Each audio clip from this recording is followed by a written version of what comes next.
Hey, what's up, everybody? BDO 44 coming at you with another video. All right, so a bunch of news on the Lakers. Go jump straight into it.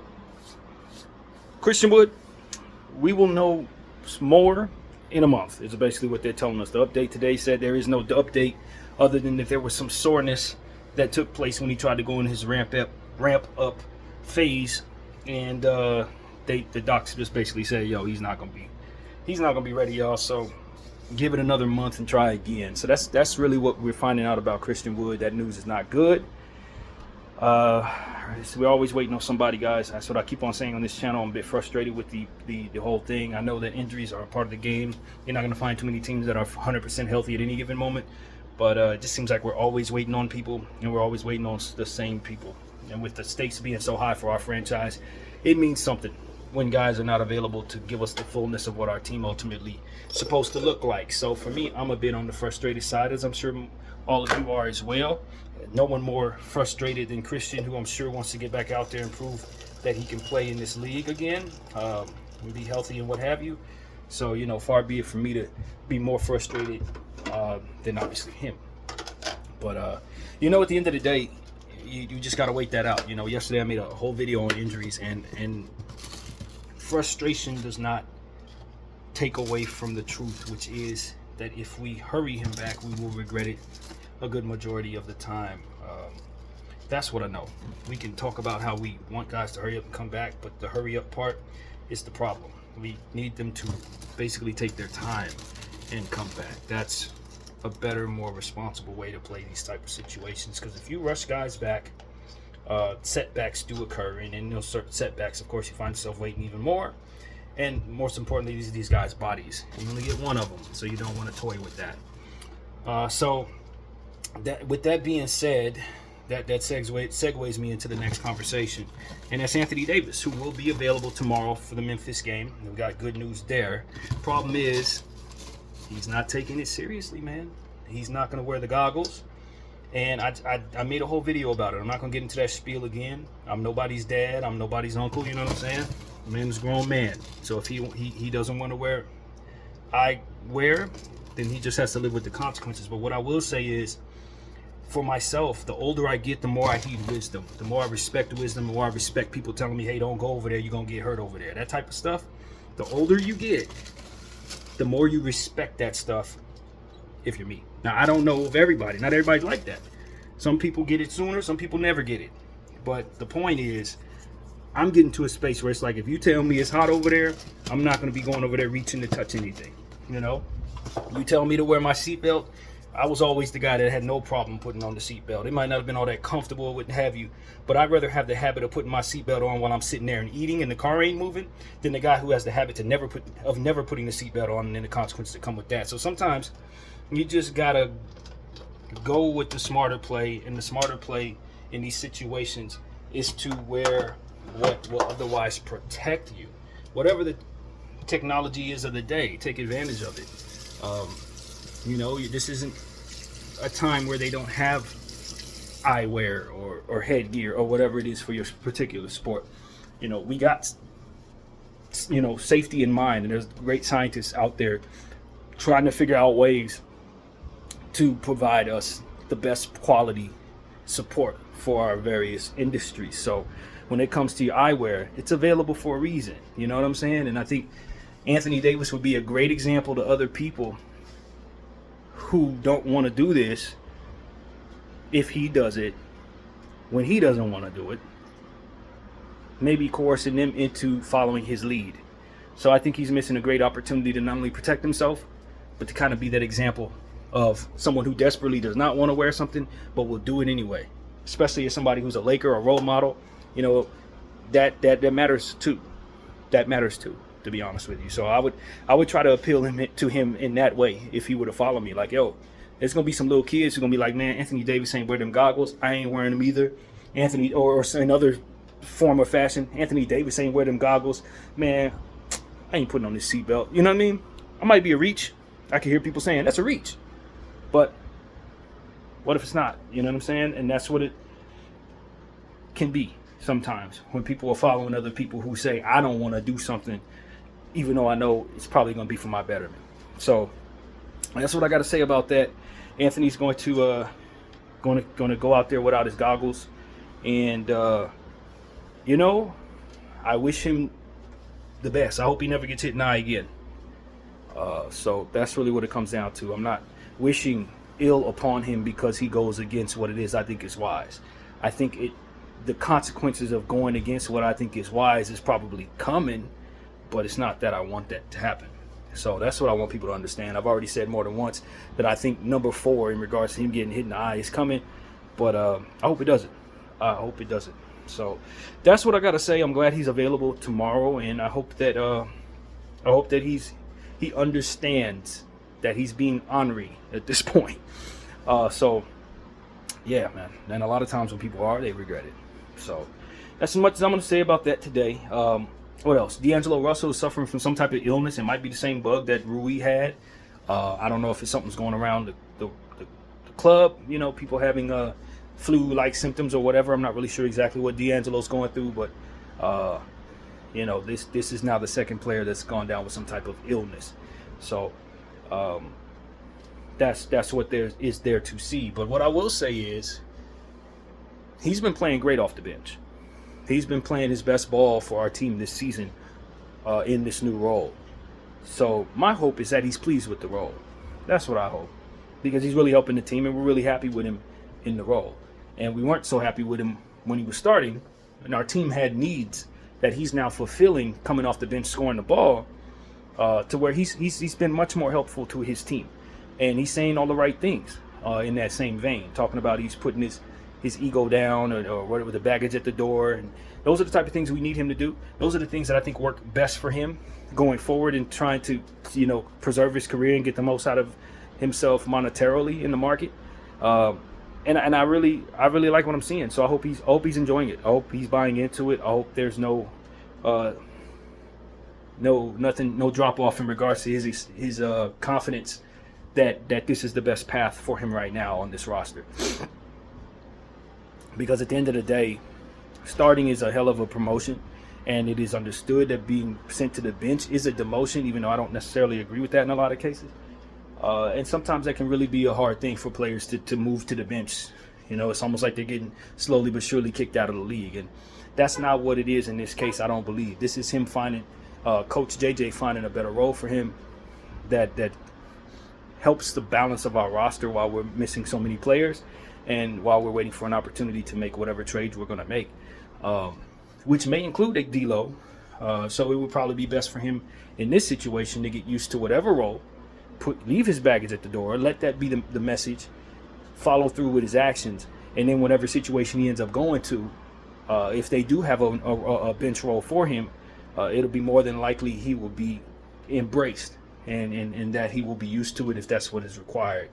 So that's what I hope, man. His limitations as a defender really glared on this roster.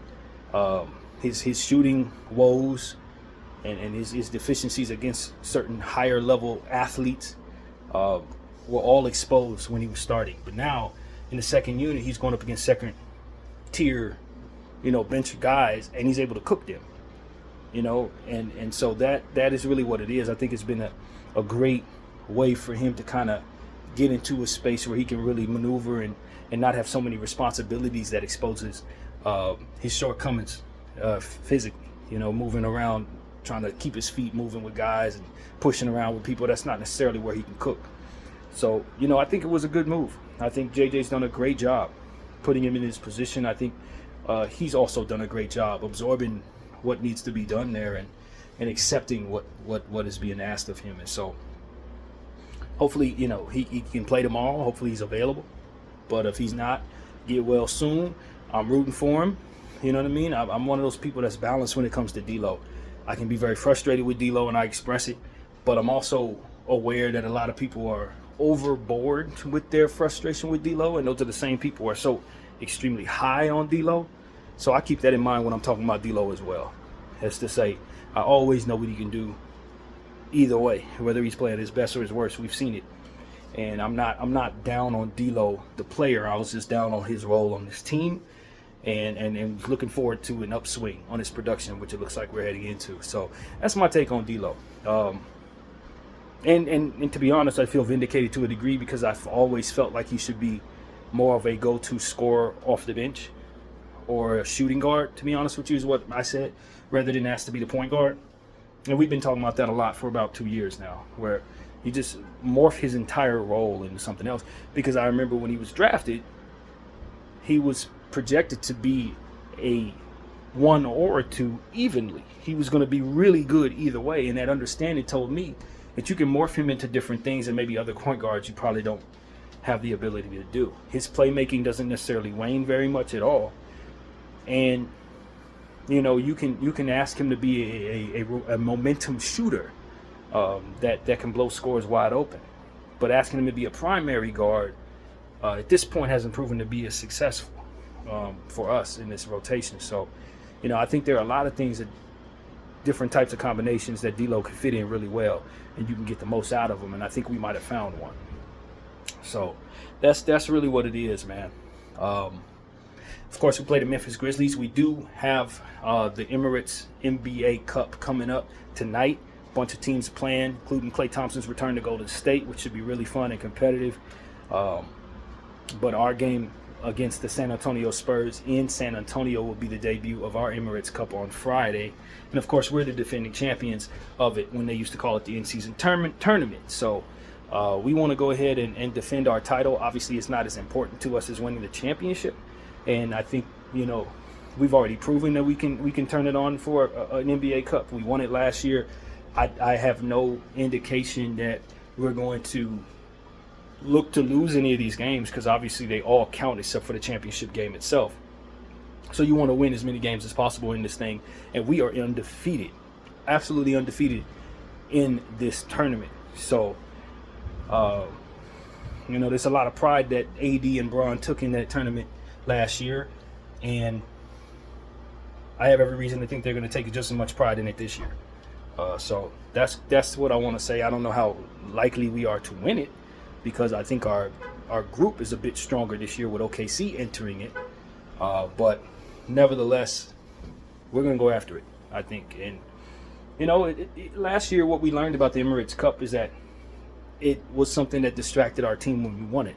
After we won it, guys popping bottles of champagne, and then all of a sudden went on a long losing streak as if they had won the championship and could take some time off. That's not the NBA championship, but we celebrated it like it was. And I think that that's something that kind of worked to our detriment last year. So, in my opinion, I do think the Lakers should defend their title as Emirates Cup champions. But at the same time, we need to think about bigger picture stuff because we saw how bad our season ended, getting knocked out in the first round. That championship was not what was on our mind at that time. So we know what the bigger picture is. We have 17 real ones, and with all due respect to the NBA who wants us to promote this as if it's a real one, this ain't the real one. And that is it. So I don't mind, putting another year on that banner, that Emirates Cup banner. It's going to be awesome to defend it if we can win that championship. But believe me, losing sleep we will not do if we do not defend that championship. Losing sleep we will not. So we want to win everything, man. Anything credited to the Lakers that has anything to do with winning a trophy was a great thing. And so we're going to go out there and try to win all those games, I'd imagine, and hopefully health will permit. We will continue on our path. So that's really what it is. I'm going to say something, and I really mean it. I really am rooting for Anthony Davis to win the MVP this year. And it's on my mind. I want him to get it. I want Anthony Davis to get MVP. There are a lot of players that between now and the end of the season that are going to rival him for it, but his usage is so ridiculously high with our team that I think he has a legitimate chance at maintaining at the top of that MVP race. All the more reason why I want him to wear them damn goggles, because you're protecting yourself. But he's averaging over 30 points a game for us. He's already one of the best rebounders, already one of the best defenders. So for me, I know Jason Tatum's having a hell of a season. I saw the line that Shai Gilgeous-Alexander put together last night. He looks like he's going to probably enter that race very soon. Donovan Mitchell, undefeated team. You got to consider what's going on over there in Cleveland. And, of course, Nikola Jokic is still putting up Nikola Jokic numbers, even though the Denver Nuggets are not as good as people would expect they would be. He's still just as good, and his usage is still as high I always think Jokic is going to win the MVP. I've been saying that for 3-4 years straight. I think every year it's set up for him to win MVP. But if ever there was a year where he has some real competition as it pertains to usage and the importance that person brings to the team, it's this year. With Anthony Davis, we are a team that looks like we can contend. Without Anthony Davis, we are a team that may be able to win 10 games all season long. So y'all get what I'm saying? He's going to continue to drag this team as far as it can go.